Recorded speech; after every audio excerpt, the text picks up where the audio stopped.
చిలి అయ్యో మొద్దు మొక్క పోడ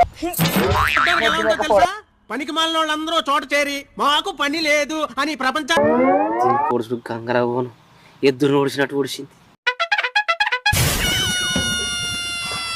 రావే చిలే మొద్దు మొక్క పోడ అయిపోయి ఇంకెన్ని రోజులు ఇట్లా దొంగతనంగా కలుసుడు. చూడు మనకు కూడా మంచి రోజులు వస్తాయి, కొంచెం ఓపిక పట్టే. ఇంకేం ఓపిక పట్టాలి? నాకు ఎన్నో మంచి మంచి సంబంధాలు వచ్చినా కానీ అవన్నీ కాదనుకున్నా. నా మదిలో నువ్వు తప్ప ఎవ్వరు లేరు. ఓవర్ యాక్షన్ తప్ప ఎవ్వరు లేరు. నా సర్వస్వం అనుకున్నా. ఈ దేహం నీకు తప్ప ఎవరికి అంకితం చేయొద్దు అనుకున్నా. మరి మీ చెల్లెలు లేపుకోపోయేటప్పుడు ఏం చేసినవే? నా చూపులు నీ మీద ఉంటే నీ చూపులు మా చెల్లె మీద ఉండే. దొంగ